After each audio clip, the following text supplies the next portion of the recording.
Kovai KMCH மருத்துவமனை வளாகத்தில் நரம்பியல் சிகிச்சை மற்றும் ஓபிடி சிகிச்சைக்கான புதிய கட்டிட திறப்பு.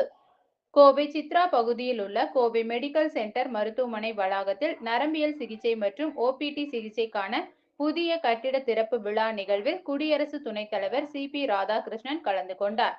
புதிய கட்டிடத்தை திறந்து வைத்த பின்பு மருத்துவமனையின் அதிநவீன வசதிகளை பார்வையிட்ட குடியரசு துணைத் தலைவர் நிகழ்ச்சியில் சிறப்புரையாற்றினார். இந்நிகழ்வில் கோவை மெடிக்கல் சென்டர் மருத்துவமனை நிறுவனர் நல்லா ஜி. பழனிசாமி, செயல் தலைவர் அருண் பழனிசாமி, சக்தி குழுமங்களின் தலைவர் மாணிக்கம் மற்றும் மருத்துவமனை நிர்வாகிகள் முன்னிலை வகித்தனர்.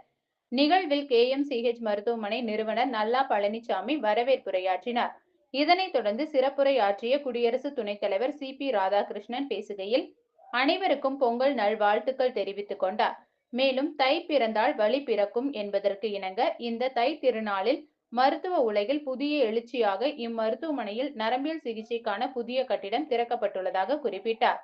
தொடர்ந்து பேசிய அவர், மனிதன் வெற்றி பெற கடின உழைப்பும் விடாமுயற்சியும் அவசியம் என கூறியவர், தமிழகத்தில் மறைந்த முன்னாள் முதல்வர் எம்.ஜி.ஆர். அந்த வகையில் வெற்றி பெற்றவர் எனவும், மற்றொருவராக நல்லா பழனிசாமி திகழ்வதாகவும் பெருமிதம் தெரிவித்தார். நல்லா பழனிசாமி அவர்கள் சாதாரண கிராமத்தில் பிறந்து அமெரிக்காவில் மருத்துவ படிப்பு முடித்த பின்பு 200 படுக்கை வசதியோடு துவங்கிய மருத்துவமனை இன்றைக்கு 2000க்கும் மேற்பட்ட படுக்கைகளை கொண்டு சிறப்பாக இயங்கி வருவதாகவும், அமெரிக்கா உட்பட உலகின் பல்வேறு பகுதிகளில் மருத்துவ உலகில் அறிமுகம் செய்யப்படும் நவீன தொழில்நுட்பங்கள் உடனடியாக கோவைக்கு இந்த மருத்துவமனை மூலம் கொண்டு வரப்படுவதாகவும் குறிப்பிட்டார்.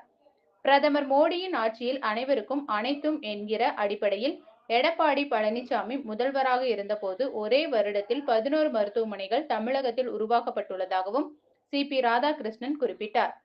இதனைத் தொடர்ந்து மருத்துவமனையின் செயல் தலைவர் அருண் பழனிசாமி நன்றி உரை தெரிவித்தார்.